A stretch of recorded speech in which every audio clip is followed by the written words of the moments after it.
आयुष के पापा के लिए लाई थी ये, सिकुड़कर आयुष के नाक का हो गया है। हमारी खूबसूरत साड़ी का तो रंग ही उड़ा दिया। इसीलिए अपनाए सही डिटर्जेंट, 2 डाला का एडवांस फॉर्मूला जो दे कपड़ों को नई चमक और साथ ही सिकुड़ने से बचाए, चले ज्यादा और पैसे बचाए। इसीलिए अब से जो धोए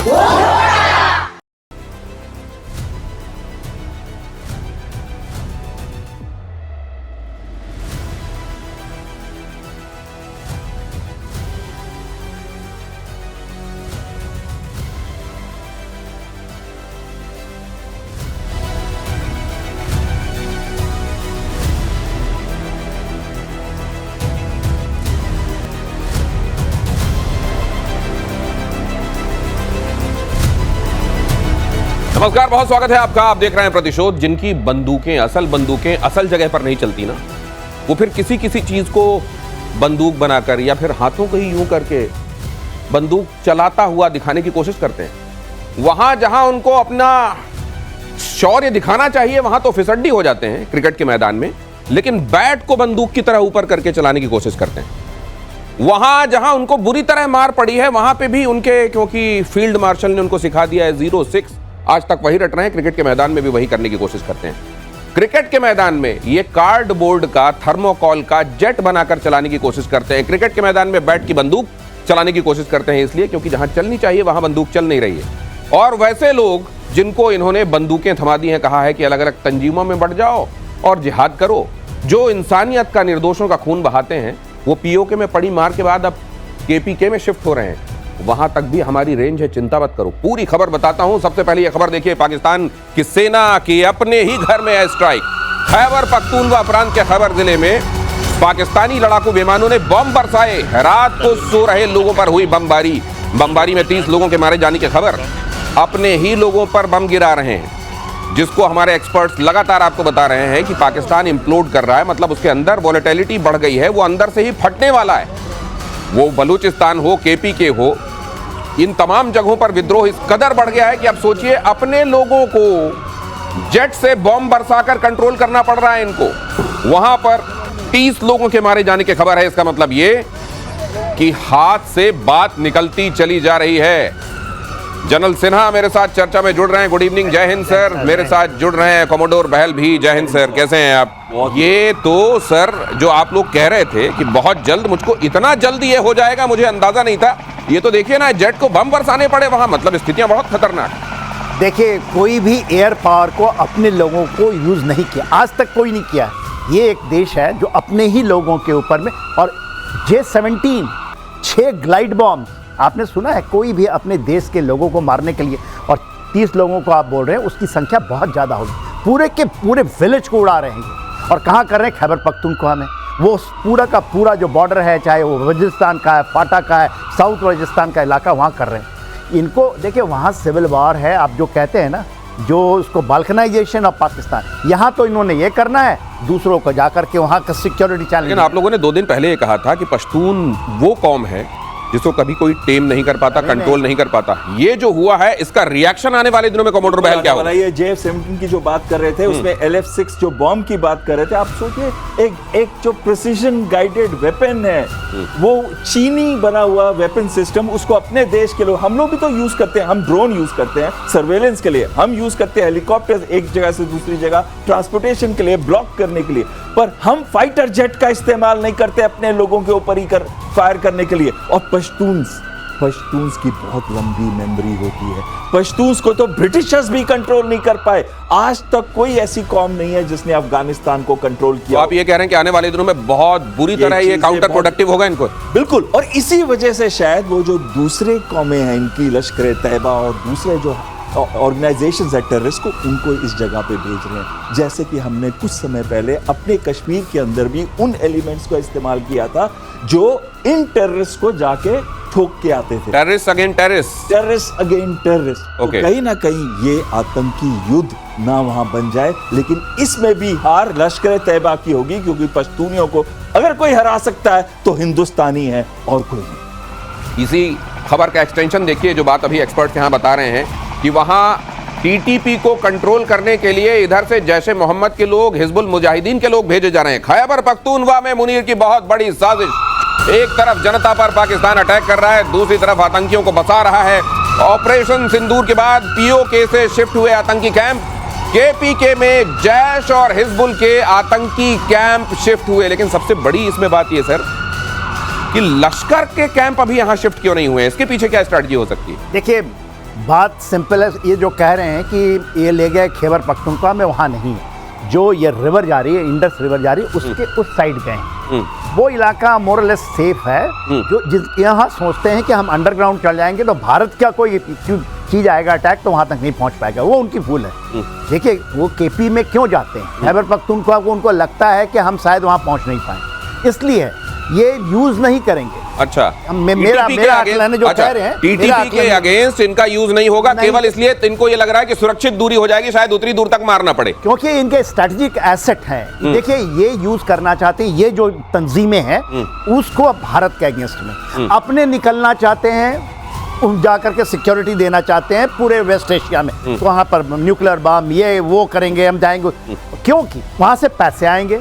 यहाँ पर ये हमें उसको ये कर देंगे, स्ट्रेटजिक है, आप भारत के साथ लगे रहो।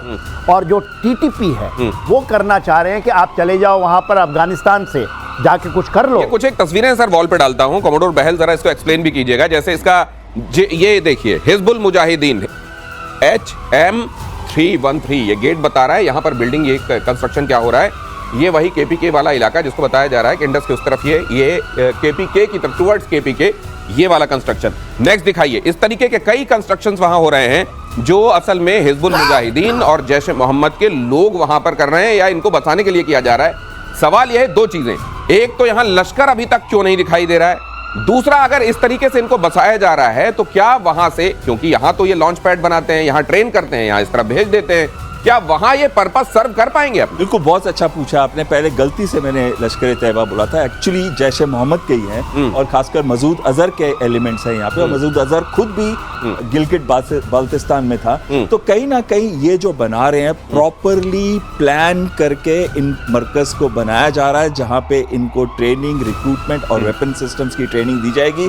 लेकिन जो बात जनरल साहब भी कह रहे थे उसमें भी दम है। वो ये कह रहे थे कि डिस्टेंस हमारे बॉर्डर से बहुत ज्यादा होगा, लेकिन साथ में मैं ये आपको बात बिल्कुल कहने को तैयार हूं, अभी भी मैं इस बात पे कायम हूं कि इनकी फ्रिक्शन बढ़ेगी। तहरीके तालिबान पाकिस्तान, एक म्यान में दो तलवारें नहीं रह सकती। अच्छा, इस वजह से, हाँ, इस वजह से, और वहां पे प्रॉब्लम्स आएंगी। बेशक ये बेसिक पर्पस इनको भेजने का वहां वो ना हो, लेकिन दोनों ही एक तरह के लोग हैं, and positive and negative, they repel each other, इसलिए यहां पर ये होने वाला। लेकिन एक चीज ये बताइए, लश्कर का एक रीजन एक आयाम जोड़ना। देखिए, आपने देखा है HM313 ये कौन सी है? ये वो है सर, हाँ, ये हिजबुल मुजाहिदीन 313, हिजबुल मुजाहिदीन 313। देखिए, ये फिदाइन ब्रिगेड है, हिजबुल मुजाहिदीन।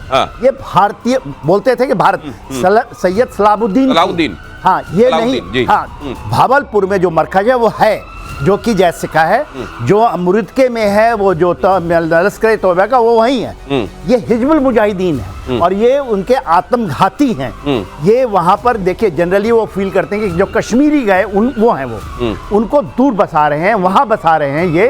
और इसके पहले कोई की मरकज नहीं थी। लेकिन सर ये अकल से इतने ऑपरेशन सिंदूर में हर तरह की मार इनको पड़ चुकी है। एक नेवी वाली छोड़ दें अगर, तो हवाई मार ये खा चुके हैं, ग्राउंड से भी ये मार खा चुके हैं, उसके बाद ये सोच रहे हैं सुरक्षित दूरी हो जाएगी इनके लिए, अंदर जाएंगे। देखिए क्या हुआ था, अंडरग्राउंड होंगे, अंडरग्राउंड इसके यहाँ पे बंकर बनेंगे। बंकर कैसे बना रहे हैं ये लोग? They are going 3-4 storage building, और ये जो जा रहे हैं ये नदी का किनारा है, इसके नीचे बना रहे हैं। देखिए, बालाकोट भी खैबर पख्तूनख्वा ही में था, इसके पहले दोनों मरकज वहीं पे थे, चाहे आप लश्कर तोयबा जैसे मोहम्मद वहां थे। हिजबुल मुजाहिदीन कभी भी उसकी मरकज है ही नहीं, पूरे पाकिस्तान में मरकज नहीं थी, क्योंकि उनको ये कहते थे होम ग्रोन है। TRF की जो बात होती है, जो रेजिस्टेंस फ्रंट, वो भी उनको कहते हैं होम ग्रोन है। अब उनको उधर बसा रहे हैं। सैयद सलाहुद्दीन का कोई मरकज नहीं, वो उसको कहते थे कि they had the overall headquarter. नहीं तो ये मैं ये जानना चाहता हूं कि वाकई इनकी स्ट्रेटजी काम आ सकती है, कारआमद हो सकती है, ये फेल्ड स्ट्रेटजी है? सर देखिए ये स्ट्रेटजी जो उनकी है कि मेरा स्ट्रेटेजिक एसेट यही 3 है, इनको पूरा का पूरा दे देंगे कि जो आप करना है भारत के साथ। वो तो ये चाह रहे हैं, लेकिन क्या ये कामयाब होंगे इसमें? कमांडर बहल, कहां से कामयाब हो जाएंगे? देखिए, कोई भी आतंकी एलिमेंट को जब हम ट्रेन करके इस्तेमाल करते हैं, उसको मोटिवेट करते हैं कि जाके लड़े, भारत के अंदर ऐसा आतंकी हमला करे। यस, एक दो सुसाइडल जैसे कि 5-6 आ गए थे, लेकिन ये आज तक क्या सक्सीड हुआ है? क्या भारत टूटा है या भारत को 1000 से ब्लीड कर पाया? लेकिन एक चीज कहना चाहता हूं, ये जो अंडरग्राउंड बना रहे हैं स्टफ, इसके साथ साथ ये रेडार प्रूफ, यानी कि रेडार से भी ये पिकअप नहीं होते, सैटेलाइट से भी पिकअप नहीं होते, और इनको जो विजिबल जो कंडीशंस है इनको इस तरीके से बनाया जाए आसानी से पकड़ में ना आए, कैमोफ्लेज हो जाए, आसानी से पकड़ में ना आए, और कम से कम सतह पर नहीं, सतह से नीचे 3-4 मंजिला इमारत नीचे बसा दें, ये उस तरीके से ये बंकर बनाकर रहेंगे। लेकिन चलिए अभी नहीं, वक्त आने दीजिए, बताते हैं हम कि इसको कैसे फोड़ेंगे। और अफगानिस्तान की पाकिस्तानी नेताओं को चेतावनी, तालिबान प्रवक्ता ज़बीहुल्लाह मुजाहिद ने कहा पाकिस्तानी नेता भड़काऊ बयान बंद कर दें और काबुल पर आरोप लगाने से बाज आए। पाकिस्तान ने कहा था अफगानिस्तान में तहरीक तालिबान पाकिस्तान यानी टीटीपी को पनाह मिल रही है। टीटीपी पर हालिया महीनों में पाकिस्तानी आर्मी पर हमले के आरोप लगे हैं। पाकिस्तानी आर्मी पर हमले के आरोप, और टीटीपी वाले कहते हैं असल मुसलमान तो हम हैं, तुम तो असल में मुसलमान ढंग से बने भी नहीं हो, और तुम अगर मुसलमान बने नहीं हो, लोगों को गुमराह कर रहे हो, तो तुमको मार दिया जाना ही वाजिब है, ये कह रहे हैं ये। और टीटीपी को पनाह मिल रही है अफगानिस्तान में, ऐसा पाकिस्तान मानता है। पाकिस्तान इस समय अफगानिस्तान के खिलाफ तमाम दुष्चक्र बनाने की कोशिश कर रहा है। इसका हश्र क्या होने वाला है? देखिए, as per the TTP is concern, TTP पूरा का पूरा, देखिए तालिबान है वो तालिबान एक्चुअली पाकिस्तानी तालिबान, वो चाहते हैं पख्तूनिस्तान की जो संरक्षण है जिसमें कि अफगानिस्तानी तालिबान भी हैं, जो कि पुराना इलाका जो आता है खैबर पख्तूनख्वा का मैक्सिमम इलाका है। रहमियार खान तक वो कहते हैं कि हम वहां तक आएंगे और हम ले लेंगे, इसके लिए उन्होंने पूरी की पूरी अपनी स्ट्रक्चर बनाई हुई। तो ये कामयाब होंगे पाकिस्तान को तोड़ने के लिए, मेरा ऐसा मानना है। और इनको देखिए, अफगानिस्तान से सपोर्ट कहिए, ये जो कहिए, क्योंकि उनका भी है कि डूरन लाइन को हम नहीं मानते। तो सर इसी में एक अगली खबर जुड़ती है और उस पर मैं आपके पास आ रहा हूं कोमोडोर बहल। अफगानिस्तान के बगराम एयरबेस को लेकर यह खबर है, अमेरिका का एयरबेस है और इस पर कब्जे का बड़ा प्लान। पहले किसी जमाने में इसको बिल्ट जो है अमेरिका ने ही किया था, बनाया था, और इसको कब्जे का प्लान अमेरिका बना रहा है। एयरबेस पर कब्जे में अमेरिका की सीढ़ी बनेगा मुनीर, और पाकिस्तान को अमेरिका से चाहिए सैन्य उपकरण, इसलिए वो बदले में ये कर रहा है। वैश्विक मंचों पर पाकिस्तान को चाहिए अमेरिका का साथ, इसलिए वो कर रहा है। अब तालिबान सरकार ने बगराम को लेकर बड़ा बयान दिया है। अफगानिस्तान के विदेश मंत्री आमिर खान मुत्ताकी ने कहा है, हम 1 इंच जमीन भी नहीं देंगे, अगर इसके लिए लड़ना भी पड़ा तो अगले 20 साल तक लड़ेंगे। और लड़ने के मामले में कम से कम तालिबान को तो आप चैलेंज नहीं कर सकते, जिसने अमेरिका को वहां से भगा दिया था। अमेरिका को वहां से निकलने के बाद अचानक ये महसूस होने लगा है कि बगराम तो स्ट्रेटेजिकली बहुत इंपॉर्टेंट जगह थी, हमने उसको क्यों छोड़ दिया। अब वो कह रहे हैं हमने इसको बनाया था, हमको वापस दे दो। और अब ट्रंप ये तक धमकी दे रहे हैं कि अगर ऐसा नहीं, something very bad is going to happen, ये भी उन्होंने कहा है। लेकिन इधर असल में पाकिस्तान के जरिए इस अपने हित को साधना चाह रहा है अमेरिका, और अमेरिका से पाकिस्तान चाह रहा है सैन्य उपकरण, वैश्विक मंचों पर उसकी मदद, ताकि उसके सुर में सुर मिलाया जा सके। लेकिन क्या ये होने वाला है कोमोडोर? बिल्कुल नहीं होने वाला, क्योंकि अगर आप देखिए इसको, ये बागराम बेस की इंपॉर्टेंस तो सबसे पहले हमने उस दिन भी डिस्कस कर ली थी कि सबसे बड़ा बेस था, कमांड एंड कंट्रोल था, लॉजिस्टिक्स उसकी स्ट्रेंथ थी, वहाँ की हब था, और उसमें 10,000 के करीब 2 रनवेज यानी कि स्ट्रेटेजिक जहाज भी वहाँ लैंड करते थे, बॉम्बर्स भी लैंड करते थे, फाइटर्स भी, ट्रांसपोर्ट भी, C-130, C-7। एक सेकंड आपको रोकूं सर, एक सेकंड बीच में रोक के आप लोगों से एक बात मैंने पूछी थी और उस दिन आप लोगों ने एंडोर्स किया था कि वहां रेयर अर्थ मेटल का एक तरीके से वो दिखाकर छलावा वहां अमेरिका को इसलिए बुलाया जा रहा है ताकि बलोच के विद्रोह को दबाया जा सके। क्या टीटीपी के विद्रोह को दबाने के लिए ये बगराम वाला जो है ये शिगुफा छेड़ा गया है और वहां से अमेरिका की मदद लेकर किसी तरह टीटीपी के खिलाफ उसको इस्तेमाल करने की, ये तो नहीं हो रहा है? नहीं, बिल्कुल नहीं, ये नहीं हो रहा, क्योंकि अमेरिका के लिए बहुत जरूरी है कि अगर उसको सेंट्रल एशियन रिपब्लिक्स पे नजर रखनी है, चीन पे रखनी है, और साथ में ईरान के ऊपर। तो इतना लेट रियलाइजेशन? ये रियलाइज खुद देखिए, 20 साल उन्होंने तालिबान से लड़ा, अचानक ये यूरेका मोमेंट क्यों आया उनके लिए ये बगराम को लेकर? देखिए, यूरेका मूवमेंट इसलिए आया क्योंकि चीन की रिलेशनशिप बेहतर होने लग गई है अफगानिस्तान के साथ। ट्राइलैटरल मीटिंग्स हुई थी, तभी ये पाकिस्तान का नाम आप अभी ले रहे हैं, जिसके अंदर फॉरेन मिनिस्टर्स आए थे अगस्त 2025 के अंदर। और उस मीटिंग में ये निर्णय लिए गए थे कि यहाँ पे बेल्ट एंड रोड इनिशिएटिव को इंपॉर्टेंस दी जाएगी और चीन अपना इंफ्रास्ट्रक्चर डेवलपमेंट करने में तो मान लीजिए कि पाकिस्तान के साथ, ठीक है, चाइना से बढ़ती कुर्बत की वजह से अचानक बगराम प्यारा लगने लगा है। लेकिन अगर मान लीजिए पाकिस्तान इसमें सीढ़ी बनता है अमेरिका के लिए बगराम हासिल करने के चक्कर में, पाकिस्तान को टीटीपी की तरफ से और मार पड़ेगी, अफगानिस्तान उसका क्या हाल करने वाला है तालिबान, और क्या अपने मंसूबों में अमेरिका कामयाब होगा बगराम के मामले में? जनरल सेना देखिए, बगराम के बारे में अमेरिका कभी उसको छोड़ना नहीं चाहता। देखिए, चीजें 2016 से शुरू हुई थी, जब इन्होंने डोनाल्ड ट्रंप साहब थे, जब आने के बाद उन्हीं के उसमें तो हुआ था, समय हुआ। उन्होंने जब बात किया, कतर को लाए, उसके साथ मीडिएशन करके उन्होंने कहा था बगराम हम नहीं छोड़ेंगे, हमारा कमांड कंट्रोल वहीं होगा, जैसे अल उदीद बेश है वो इसको रहना चाहते थे, और ये बातचीत हो गई थी।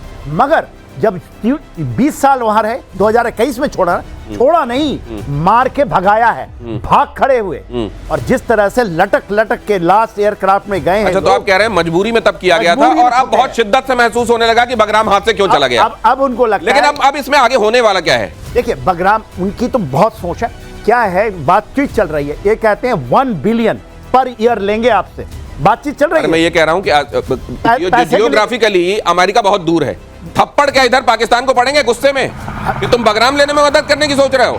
देखिए, पाकिस्तान को तो आप छोड़ दीजिए, ये तो ऐसा चीज है, ऐसा मसला जाएगा, ये सोच रहा है ना। मतलब टीटीपी के हमले और तेज होने वाले हैं क्या आने वाले दिनों में? ये देख लीजिए, बगराम जितना होगा टीटीपी के हमले उतने ज्यादा होंगे पाकिस्तान। स्टेटमेंट देखिए इसकी, क्या स्टेटमेंट आई, भड़काऊ बयान मत दें, उंगली मत उठाएं, अपनी प्रॉब्लम को खुद सॉल्व करें, क्या क्या नहीं तालिबान ने इनको बोल दिया। वही चीज जो पाकिस्तान हमारे साथ करता है, चाहे वो पठानकोट का हमला था या मुंबई का हमला था, हमने तो एक कसाब को एक विजिबल प्रूफ भी दिया था। तो क्या कर लिया पाकिस्तान ने? हमने उनको डोजेस दिए हंड्रेड्स, तो उन्होंने क्या कर लिया? अब वही चीज वो अफगानिस्तान भी उनको यही कह रहा है कि पनपने वाले तो तुम्हारे देश के अंदर है, आतंकी, तुम उन पे एक्शन लो। हाँ, ये बताओ कि कहां पे है हमारे देश के अंदर। और वो अगली खबर ले लेता हूं सर, फिर आता हूं आपके पास। शहबाज शरीफ की लंदन में नौटंकी देखिए जरा। शरीफ ने लंदन में अमन का राग अलापा, ये देखिए जरा इनके मुंह से अमन की बातें। अमन का राग। ऑपरेशन सिंदूर में हार के बाद शहबाज शरीफ ने कही अमन की बात। शहबाज ने कहा जंग से कोई फायदा नहीं। ओहो, अच्छा, नुकसान ही होता है जंग से, कहा। इस बयान को लेकर सोशल मीडिया पर घिरे शहबाज। एक यूजर ने लिखा, जब जेब खाली हो जाती है तो अचानक सद्बुद्धि आ जाती है। दूसरे ने लिखा, जनता को बरसों भूख और महंगाई में झोंककर अब शरीफ साहब को इज्जत चाहिए। इतनी मार पड़ी है कि अमन का राग अलापने के अलावा सामने कुछ दिखाई नहीं दे रहा है। एक्चुअली ये भी है, वरना इनसे, ये आपको याद होगा जब आगरा समिट चल रही थी यहाँ हिंदुस्तान में, तब वहां करगिल का पूरा षड्यंत्र रचा जा रहा था। ये इस तरह के तो लोग हैं सर, अमन की बात कर रहे हैं। आपको पता है कहां से गए? ये सऊदी अरेबिया से म्यूचुअल एग्रीमेंट करके गए। उसके बाद वहां क्या बोलते हैं, कश्मीर की राग अलापे कि कश्मीर हमारा है और हम उसके लिए कुछ इनके मुंह से अमन कैसा लगता है? देख लीजिए, इनको सुनने जो वहां लोग आए थे वो कौन होंगे? आपको जाहिर है पाकिस्तानी मूल के लोग होंगे, पाकिस्तान प्रशंसक होंगे, वहां पे गए थे इनको सुनने। जब इन्होंने ये सब बातें कही, वहां पर कोई इनको सुन नहीं रहा था, वहां हल्ला मच गया। इन्होंने कहा रुक जाओ भैया, खाना मिलेगा। इस कदर तो भूखे लोग हैं ये, खाना मिलेगा। खाने से ही बात शुरू होती है, खाने पे खत्म हो जाती है, और कहते हैं बड़ी बड़ी बातें। यहाँ निवाले की तो व्यवस्था, निवाले की तो कर दो पहले। ये देखिए, ये हाल है इनका। 44% पाकिस्तान इस समय भुखमरी कंडीशन के अंदर गुजर रहा है, स्पेशली जब इतने बड़े फ्लड्स आए हैं वहां पे, तो ऑब्वियसली बात तो खाने आप उस दिन बता रहे थे कि इनका नया एयरक्राफ्ट बन रहा है, जिसमें वो एम्बुलेंस, एयर एम्बुलेंस को इन्होंने नया तब्दील कर दिया है। उधर 43% का हवाला दे रहे हैं, इनकी इधर अय्याशी भी तो देख लीजिए। बिल्कुल। और दूसरी इंपॉर्टेंट चीज जो ये आ जाती है, जब ये बात करते हैं ऑल एनकम्पासिंग डायलॉग की। इसका मतलब इनका है IWT, इंडस वाटर ट्रीटी के ऊपर है कि हम वो बात करेंगे जिसमें सारे मुद्दे, टेररिज्म को भी करेंगे, लेकिन इंडस वाटर ट्रीटी भी आएगा। लेकिन यहाँ पे एक बहुत बड़ी क्लियर चीज भारत ने कही है कि तुम पहले टेररिज्म को बंद करो, और अब एक नई चीज ऐड कर दी है कि POK वापस करो, तब हम बातचीत करेंगे। और ये इनको स्टंप कर रहा है, इनको समझ नहीं आ रहा है, इसलिए बाहर जाके ये अलापना शुरू कर देते हैं कि एक ऑल एनकम्पासिंग डायलॉग हमारे साथ ये कंपोजिट, ऑल एनकम्पासिंग, इस तरह की अलग अलग शब्दावली के साथ ये आते रहते हैं। अपने वाले मुद्दे को, जो इनका मुद्दा है, उसको किनारे रख देते हैं, और वो मुद्दे जो मुद्दे हैं नहीं, एक्चुअली भारत का अभिन्न अंग जो है उसको लेकर मुद्दा बनाना चाहते हैं। भारत से जो नदी बह रही है वो भारत के लोगों के पहले काम ना आए, वहां जो वो खून बहाने की बात करते हैं वहां पर पानी चला जाए। इस तरह की बातें करना और साथ में अमन की बातें भी जोड़ना। देखिए दिनेश जी, जब इन्होंने बोला ना कश्मीर, ये वो, लोगों ने कहा कि अपने लोगों को पहले खाना खिलाओ, इसलिए कह रहे थे खाना भी मिलेगा, खाना भी मिलेगा। उन्होंने कहा ये जो तुम अभी तक इतने साल तक भड़काते रहे ना, कश्मीर हमारा सरताज है, कश्मीर हमारी जगलर वेन है, ये सब बात तुम जो छोड़ दो, क्योंकि तो आप ले नहीं सकते। वहाँ की जनता को ये पूरा पता है कि आप ले नहीं सकते साहब। आप 1 इंच की बातें करते हैं कि हम पूरा का पूरा कश्मीर ले लेंगे, हम कोई तो कह रहा था कि हम सारी नदियां ले लेंगे। अरे साहब, उनसे पूछिए कि 25 करोड़ जनता को खाना कैसे खिलाया जाए। आप तो चले जाते, आपने कहा ना एम्बुलेंस को कन्वर्ट कर दिया, एयर बस को कन्वर्ट कर दिया एक एब्सोल्युटली 5 स्टार होटल में, उसमें जा रहे। आप सऊदी से पैसा लेने गए? नहीं सर, इनके साथ जो समस्या है वो ये है कि मुंह है कि मानता नहीं। मुंह चला देने में क्या समस्या है, वो चला देते हैं ये। बाकी कुछ तो चलता नहीं है, या फिर क्रिकेट का बैट लेके वहां गोली चलाने की कोशिश करते हैं। और चीन ने पाकिस्तान को दिया सबसे बड़ा धोखा। 2030 तक J-35 मिलने की उम्मीद नहीं, अगले साल तक J-35 मिलने के दावों की निकली हवा। तो ये पहले ही मालूम था कि चाइना जो प्रॉमिस कर रहा है वो एक तो पहले फुलफिल नहीं होने वाला। अगर फुलफिल हो गया तो वो जो माल मिलेगा वो एक्सपोर्ट क्वालिटी का माल होगा, और एक्सपोर्ट क्वालिटी का माल कैसा होता है, PL-15 के मामले में आपने देख लिया, वो नहीं होता कम से कम जो कारगर हो। और इस बहाने ये भी कह दिया जाता है कि देखो कितना बड़ा खरीदार हमारे मिलिट्री इक्विपमेंट्स का पाकिस्तान है, जबकि उसको दिया भीख में ही जाता है। और इस तरीके से अपने यहाँ पर अपने हथियारों की हवा बनाने की कोशिश होती है। तो कुल मिलाकर ये एक सिम्बायोटिक रिलेशन बनाने की कोशिश की जाती है, लेकिन उसमें भी डिलीवरी नहीं होगी, ये पहले ही मालूम था और ये आ गई खबर। देखिए, ये संडे गार्डियन की रिपोर्ट है जिन्होंने एनालाइज किया है। चीन की ऑफिशियल स्टेटमेंट नहीं है, ना ही पाकिस्तान की ऑफिशियल स्टेटमेंट है, लेकिन वो जो कह रहे हैं उसमें काफी दम है। वो कहते हैं कि अभी डेवलपमेंट स्टेज में है, अभी प्रोटोटाइप है, अभी टेस्टिंग चल रही है, अभी कैरियर के ऊपर इसके टेस्ट करेंगे, क्योंकि ओरिजिनली ये जहाज जो है नेवल वर्जन का जहाज है, जिसमें एयरफोर्स वर्जन को J-35A कहते हैं। सर वो कहते हैं कि अभी अपने वालों को वो एक ही दे पाए, अभी अपने वालों को भी बहुत कम संख्या में दे पाए हैं। और उनकी एक स्ट्रैटेजी होती है, उसको कहते हैं जब तक कि कोई भी इक्विपमेंट एक्सपोर्ट करनी है पहले टेस्ट करेंगे, वैलिडेट करेंगे, तभी एक्सपोर्ट करेंगे। अभी तो प्रोटोटाइप स्टेज पे है। J-35 जब अपनी नेवी को चाइना नहीं दे पा रहा है, बल्कि एक दो ही दिए हैं अभी, उसको टेस्ट करेगा और फिर देने वाली बात होगी, तो जाहिर ही ये टाइमलाइन मेंटेन नहीं हो सकती जिसका जिक्र किया गया था। अगली खबर देखिए, बल्ले से बंदूक वाले एक्शन पर घिरा पाकिस्तान। क्रिकेटर साहिबजादा फरहान तो खास तौर से गिरे। साहिबजादा फरहान सोशल मीडिया पर जबरदस्त ट्रोल। आतंकी इशारे के बाद पाकिस्तान क्रिकेटर साहिबजादा फरहान बदतमीजी पर उतरे। फरहान ने कहा, मुझे फर्क नहीं पड़ता, जब बंदूक से गोलियां नहीं निकलती तो बैट से गोलियां चलाने की कोशिश होती है, वो भी वहां जहां गोलियों का कोई मतलब नहीं, जहां आप क्रिकेट खेल रहे हैं। देखिए दिनेश जी, यही होता है जब आप एक फेल्ड स्टेट हैं तो आप क्या करेंगे, फेल तो हो गए। आपने देखा कि पूरा 13 एयरबेस मार दिया, वो ऐसे हाथ से उड़ा रहे थे कि हमारे आपके पूरे के पूरे सारे के धरे के धरे जमीन पे ही मार दिया आपने ना। आपने सुना ना, F-16 मार दिया। अच्छा, उसमें भी अगर आप मैच जीत रहे हो या मैच जीत जाएं, विकेट से हारे, इस कदर बुरी तरह पिटे हैं आप। एक बार नहीं, दो बार हारे।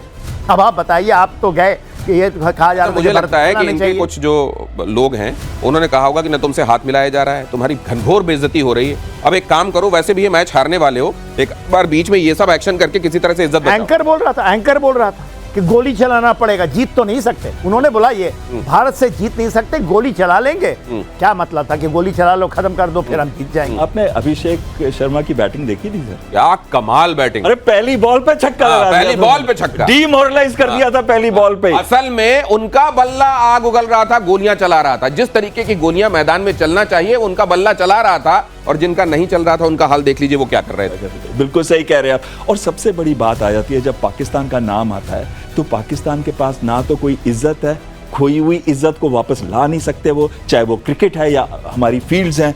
अगर आप बताइए, पहले दिन में ही हमने उनके 9 के 9 आतंकी एरियाज को खत्म और तबाह और बर्बाद कर दिया था। उसके बाद 11 से 12 airfields, 6 radar, 2 command and control centre, और जब हमने बम गिराए थे किराना हिल्स के पास सरगोदा पे, मैं नहीं कह रहा उनकी एंट्री वाली जो टनल्स हैं उन पे गिराए थे, तो उधर अमेरिका तक हिल गया था, रिपल इफेक्ट चला था पूरे मिडिल ईस्ट से लेके सर यहाँ पे एक ट्रेनिंग अमेरिका में बेशर्मी की घनघोर ट्रेनिंग होती है। जितना पिटो, जितना मार खाओ, उतना ही सेलिब्रेट करो, ये ट्रेनिंग दी जाती है। और जितना पिटो या जितना टीम हारे उसको और ज्यादा। आप देखिएगा यहाँ पे शायद कई लोगों को प्रमोट कर दिया जाएगा क्रिकेट टीम में, वो फील्ड मार्शल बनाए गए थे ना असीम मुनीर। अगली खबर देखिए, सऊदी अरब ने इजराइल को दी वार्निंग।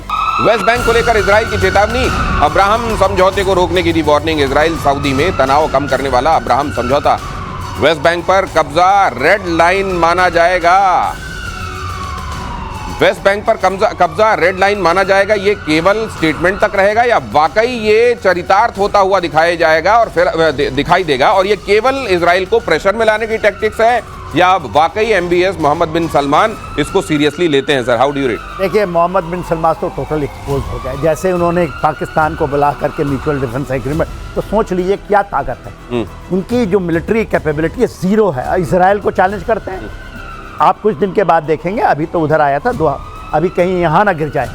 और जो चीज़ उन्होंने कही है, अब्राहम अकॉर्ड 2020 की है और साइन हुआ था बिटवीन इजराइल एंड यूएई के बीच में। ये तो बाद में ज्वाइन किए थे। देखिए अब्राहम इन्होंने ज्वाइन ही नहीं किया। ज्वाइन भी नहीं किया, वो बातचीत चल रही थी कि हम भी ज्वाइन करेंगे, हम भी ज्वाइन करेंगे। तो देखिए जो मोहम्मद बिन सलमान को मैं सोचता था कि विजनरी लीडर, मगर आज अपने मोनार्क को जो उसके कहते हैं ना, जो सेम उनकी जो डायनेस्टी है उसको बचाने के लिए ये सब पैतरा भाज रहे हैं। या तो आप ये कर लें, ये सोने के से आप शेरों से खेलिए, इतना दूर तक सही है, आप इजराइल को ट्रायल कर रहे हैं। देखिए इसमें यूएन का एक रेजोल्यूशन है 242 जिसके अंतर्गत इजराइल को ये सारी टेरिटरीज वापस करनी थी जब इन्होंने ऑक्यूपाई किया था 1967 अरब इजरायली कॉन्फ्लिक्ट के अंदर। लेकिन उसके बाद इन्होंने ना केवल वापस नहीं किए हैं, उसके ऊपर अपनी सेटलमेंट्स बना दी हैं और पूरी रोड जो जाती है वेस्ट बैंक की वहां पे उसके आसपास सारी की सारी जूइश सेटलमेंट्स हैं। लेकिन एक बहुत इंपॉर्टेंट चीज है, आज पूरे के पूरे वेस्ट बैंक के अंदर इजरायली डिफेंस फोर्सेस ने इंटरसेप्ट कर दिया है। अब उनके स्नाइपर्स जो है बिल्डिंग के ऊपर है, 13 साल से लेके जितने यूथ हैं उनको ऊपर से गोली मारते हैं। कंट्रोल वेस्ट बैंक का इस समय है। तो ये कौन सा वेस्ट बैंक की बात कर रहे हैं? किस वेस्ट बैंक की बात हो रही है और क्या वाकई ये केवल कहने तक रहेगा या इसको करके भी दिखाएंगे? मोहम्मद बिन सलमान कहा जा रहा है कि इस समय जो कदम उठा रहे हैं वो बुद्धिमत्तापूर्ण तो नहीं है और फिलिस्तीन को मान्यता देने पर भड़का इजराइल। ब्रिटेन, ऑस्ट्रेलिया और कनाडा ने फिलिस्तीन को देश के तौर पर दी मान्यता। इजराइल ने किया ब्रिटेन, ऑस्ट्रेलिया और कनाडा के फैसले का विरोध। फिलिस्तीनी देश की स्थापना असंभव। बेंजामिन नेतन्याहू ने कहा गाजा में युद्ध विराम पर कोई विचार नहीं। बेंजामिन नेतन्याहू ने कहा फिलिस्तीन को देश मानने से इनकार। 2 नेशन सॉल्यूशन भी इजराइल को मंजूर नहीं, ये कहा। अब ये जो सर विश्व भर से अलग अलग महत्वपूर्ण देशों की ये जो आवाजें उठ रही हैं और इजराइल का ये प्रतिकार, ये असल में किधर जाता दिख रहा है? सर आपने कहा महत्वपूर्ण देश है, यूके है 2 नेशन थ्योरी भारत में करके गया, 3 नेशन थ्योरी।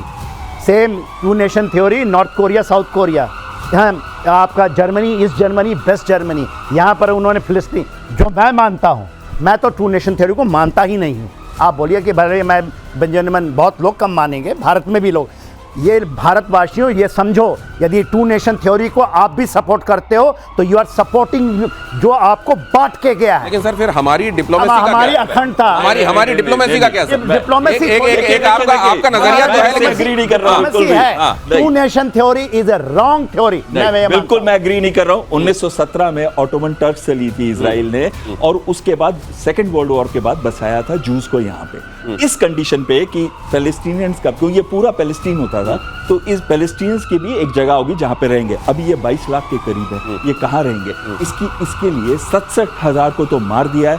22 तो सर ये तो हो गया कि किसका नजरिया सही है, आपने दोनों बातें रख दी। लेकिन अब ये बताइए इसका होने क्या वाला है, इसका कल्मिनेट क्या होगा? ये केवल ये स्टेटमेंट तक सीमित होगा या ये टकराव के तौर पर सामने दिख रहा है? स्टेटमेंट्स तक ही सीमित रहेगा। अगर ये अटैक नहीं करते मिडिल ईस्ट के अंदर किसी और कंट्री को, ज्यादातर ये स्टेटमेंट्स तक ही सीमित रहेगा और ऑपरेशन जारी रहेंगे। आप रोज देखिए सैकड़ों लोग मारे जा रहे हैं, बिल्डिंग्स के बिल्डिंग्स ध्वस्त हो रही है, 70% बिल्डिंग तो गाजा सिटी के अंदर खत्म, तबाह और बर्बाद हो चुकी है। मैं एक बात बोलना चाहता हूं, देखिए एक ये अलग से मेरी सोच है, बहुत लोगों की सोच है, भारत के बहुत लोगों की सोच है। 2 nation theory is a failed. और कौन कर रहा है? जो किया है वही ब्रिटेन 48 में 2 नेशन थ्योरी लेकर आया था, इसके पहले नहीं थी 2 नेशन थ्योरी। वो कर रहा है, हम उसको बोलते हैं कि बहुत ग्रेट नेशन है। वो नेशन जो हमारे को बांट के चला गया। यदि हम जब अखंड भारत की बात करते हैं तो 2 नेशन, दैट्स व्हाई नहीं मैं मानता हूं। मैं तो ये मानता हूं कि हमारा खंड है वो एक दिन बनेगा। लेकिन आगे चलते हैं सर, फिलहाल आगे बढ़ना पड़ेगा। गाजा पर इजराइल ने फिर किया बड़ा हमला। रात भर गाजा सिटी पर बम बरसाता रहा इजराइल। हमले में 34 लोगों की मौत की खबर। दक्षिणी गाजा की रिहायशी इमारत हमले की चपेट में आई। इमारत में 14 लोगों की मौत, 3 बच्चों की भी मौत। गाजा में इजराइल के हमले, ये तस्वीरें आप यहां देख रहे हैं। खबर मैंने आपको बताई, अब आप अपनी बात पूरी की। बिल्कुल 67,000 लोगों को मार चुके हैं, जिसमें से 70% महिलाएं और बच्चे हैं जो कुछ भी दिन के थे, उनको भी टेररिस्ट कह के मार दिया गया है। जब ये खाना लेने जाते हैं तो एड वालों के ऊपर गोलियां बरसाई जाती हैं। अब खंडर के खंडर बना दिए। 22 लाख लोगों को भुखमरी कंडीशन पे ला ही हो गया सर। हाँ जी, ऐसे ही हो गया बिना कारण के? नहीं, बिना बगैर कारण के हो गया सर। हमस का कारण और वो लोग जो अस्पतालों से और इस तरह की ये जो शेल्टर हाउसेस से गोली चलाते हैं, वो ठीक करते हैं? वो ठीक नहीं करते। पर इसका क्या मतलब है? इसका मतलब है, एक मिनट, इसका मतलब क्या है? इंसानियत को खत्म कर दे हम, जो इनोसेंट्स हैं उनको भी मार दे। इंसानियत को पनपने के लिए एक एनवायरनमेंट चाहिए होता है। आप इंसानियत के पुजारी बने रहिए, मैं इंसानियत का दुश्मन, वहां इंसानियत नहीं चलेगी सर। आगे सर, मैं बोलता आज के दिन 3 लोग हैं जो गाजा के हैं, उन्होंने जस्ट एक हमास को ये बोला कि आप लोग हथियार डालिए। उनको मार दिया, अभी आ नहीं रहा है, अब दिखाएं, आज का दिन है वो, 3 को मारा पब्लिकली पैर से। तो ये जल्लादों को क्या, और वहां के लोग यदि नहीं बोल रहे हैं तो घुन तो पिसती है। आप 22 ये लाख बताइए, लोगों को घुन कह रहे हैं सर, आप नहीं, पूरी की घुन नहीं पूरी है, जो ये पैलेस्टीनियंस मैं नहीं कहता कि सही है।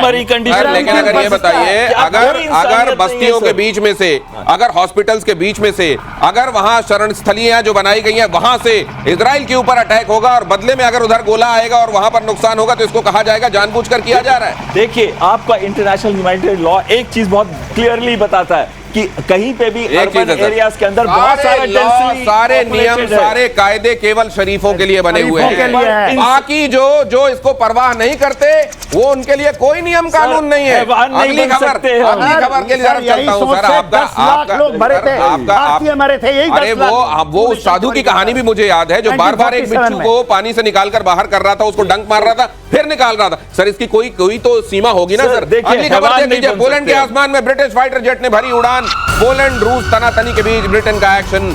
ब्रिटेन ने पोलैंड में 2 फाइटर जेट तैनात किए। फाइटर जेट उड़ाकर रूस को ब्रिटेन का मैसेज, नेटो वायु सीमा में घुसी, रूसी घुसपैठ मंजूर नहीं। ये लीजिए, अब पहले कहा जा रहा था हम यूक्रेन के अंदर नो फ्लाइंग जोन बना देंगे, अब कहा जा रहा है कि यहां पर रूसी घुसपैठ मंजूर नहीं। ये है नेटो की असलियत। ये जो नेटो की हवा बनाई हुई थी, उस नेटो की हवा को पंक्चर करने का काम रशिया बहुत अच्छे से कर रहा है। बड़ी इंटरेस्टिंग चीज है इसके अंदर। 85 साल पहले बैटल ऑफ ब्रिटेन हुआ था, सितंबर 1940 के। बहुत क्विकली सर, हमारे पास बहुत 30 सेकंड जल्दी। है। और उसके अंदर जो जहाज यूज किए गए थे, ज्यादातर एक बहुत बड़ी कंटिजेंट थी पोलिश एयरफोर्स की, जो कि आरएएफ के साथ लड़ रही थी। आज देखो पूरा साइकिल चेंज हो गया। आज आरएएफ के जहाज पोलैंड को एयर डिफेंस कर रहे हैं, वहां पे आके उड़ान भर रहे हैं। 15 सेकंड सर। जो स्टैमर है ना, जो ये ब्रिटेन है, ये सब चीज का जड़ है सर। ये वहां करने आ रहा है, अपना तो बचा नहीं सकता, ये पोलैंड को बचाएगा। स्टैमर हर चीज की वैसे अगर देखा जाए तो इसमें कोई गलत भी नहीं है। दुनिया में कई जगहों पर जहां आपको गड़बड़ियां मिलेंगी, या तो यहां वो यूके मिलेगा या वहां यूएस मिलेगा। क्या ये ऐसे ही संयोग है? बहुत धन्यवाद सर, आपका बहुत धन्यवाद। आप सब दर्शकों का भी बहुत शुक्रिया।